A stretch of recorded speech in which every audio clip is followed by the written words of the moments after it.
Okay, good afternoon, everyone, and thank you for being here. I've got a lot to go over today, but it's all important. And I want to begin by talking about Rhode Island's American Rescue Plan funds and why it's time to make a down payment on Rhode Island's economic comeback. Rhode Island has a reputation of being the first in and last out of economic downturns when it comes to recovering from an economic crisis. That reputation has been earned during the past recessions. However, our previous reputation does not match today's reality. With one of the highest vaccination rates in the nation, Rhode Island is already emerging from the global pandemic with strength. Our state reported a 7.2% increase in real GDP in the first quarter of 2021, exceeding the growth rates of the United States and the New England region. Rhode Island has also ranked among the top 10 states nationally and led the Northeast and Moody's Back to Normal Economic Recovery Index for the last several months.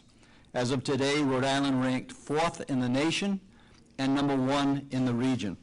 Let me say that again. As of today, Rhode Island ranked 4th best state in the country and number 1 in our region for economic reopening. While Rhode Island is leading our economic reopening, we shouldn't take our foot off the pedal and allow other states to catch up with us. Rhode Island is the only state in the Northeast that has not spent $1 of our American Rescue Plan State Fiscal Recovery Fund, the $1.1 billion from the Biden administration. And I believe if we invest soon and invest wisely, we can continue to lead rather than follow, creating opportunities for Rhode Islanders as a result. It is time to take at least 10% of these federal funds and make a down payment on Rhode Island's economic comeback. Let me share with you a few examples of some immediate investments that I believe as a state we should be making in the near term to bolster the economic recovery. Rhode Island's small businesses have been hit hard by the COVID-19 pandemic. And while both federal and state government has provided a range of small business resources and supports, there are clear gaps, especially as emerging variants pose potential risks to consumer confidence and the small business community.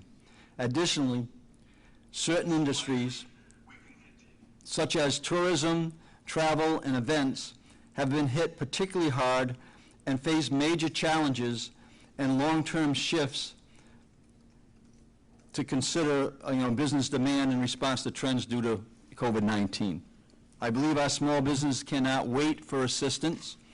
I'm proposing that we make significant investments in financial and technical assistance to small business, including public health adaptation supports, similar to the popular Take It Outside program, and ventilation supports, wraparound business supports, e-commerce and other tech upgrades, Main Street storefront facade and streetscape improvements, and workforce recruitment and training.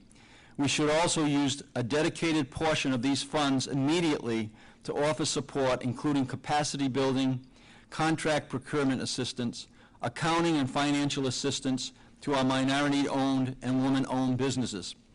It is not acceptable that Rhode Island has not hit the 10% requirement for MBE and WBE procurement. And it is on us as a state government to assist our minority-owned businesses to be able to compete for procurement opportunities in the state, especially at this challenging moment in time.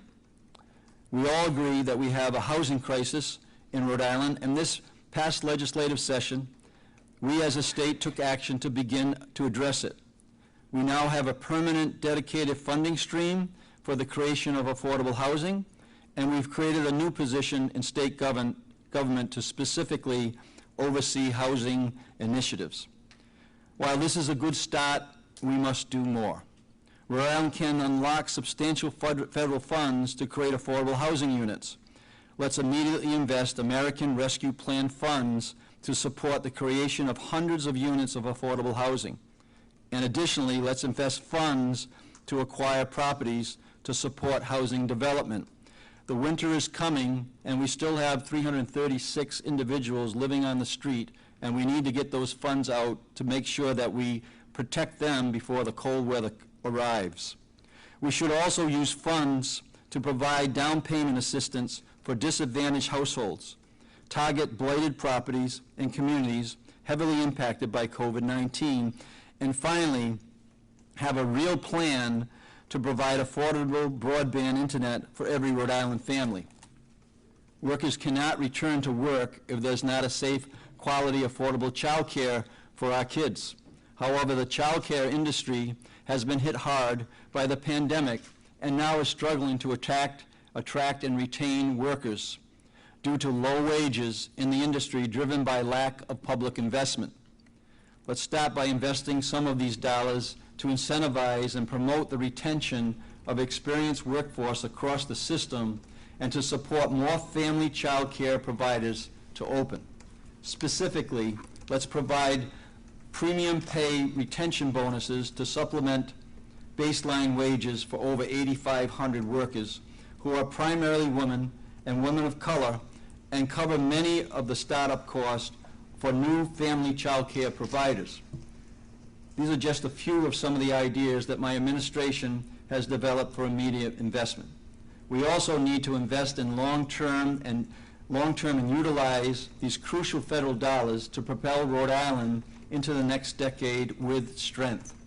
We believe the balance of the funds, 90%, can and should be used for longer-term investments. The two types of investments that can complement each other. My administration has been holding a series of community conversations in which Rhode Island community leaders, stakeholders, and advocates have laid out what they think we should do to ensure immediate recovery and long-term growth. In addition to housing, small business, and child care, we've discussed the need to invest to address infrastructure, climate change, public health, education, and much more. I'm excited for the future of the state of Rhode Island, but conquering the challenges and capitalizing on the opportunities ahead will take all of us working together to ensure a more resilient, equitable, and prosperous state for us all. Next, I'm glad to announce today that applications for the third round of the Vaccinate the Ocean State mini grants are now opening through the Department of Health. This program was previously known as Crush COVID mini grants. These grants are available to nonprofit community organizations to promote and support COVID-19 vaccination efforts. The grant program is funded by the CDC Health Disparities Grant.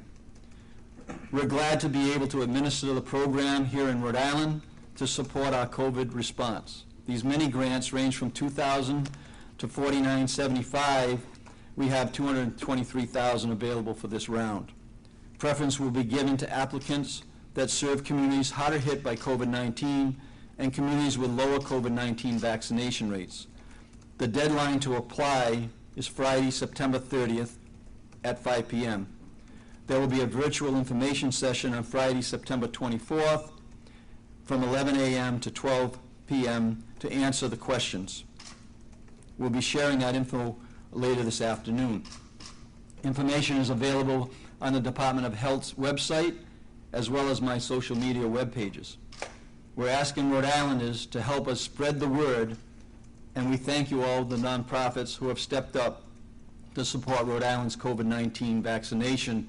I attended the Operation Stand Down this weekend in Johnston, and multiple of the nonprofits that were there have already been helped through the initial $10,000 grants that we got out to 75 small nonprofits, and it's time to continue that effort.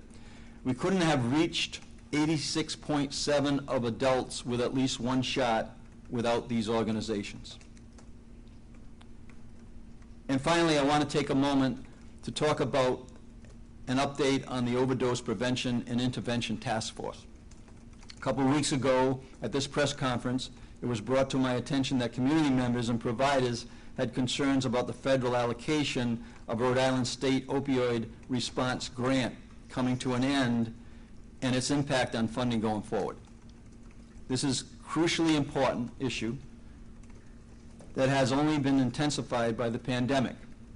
After hearing these concerns about the end of the federal funding, I asked our team to review options and come up with an interim funding solution and a new inclusive communication process going forward. I'm happy to be able to share that the Department of Behavioral Health Care, Development, Disabilities, and Hospitals has reallocated dollars from new projects and worked with our state partners to find the funding necessary to meet the requests of the community members and providers. Pending authorization from the Substance Abuse Mental Health Service Administration and the Department of Administration, BHDDH will continue each of the reduced contracts attached with level funding until October 1st, 2022. This will provide additional time to discuss funding solutions going forward. I want to again thank those community members and providers for their participation in our Governor's Overdose Task Force and their commitment to tackling Rhode Island's overdose epidemic. And I really want to stress the point that my door is always open to members of this task force. As Governor, I want to be working together as partners to ensure that we're doing all we can to address this epidemic and support those impacted.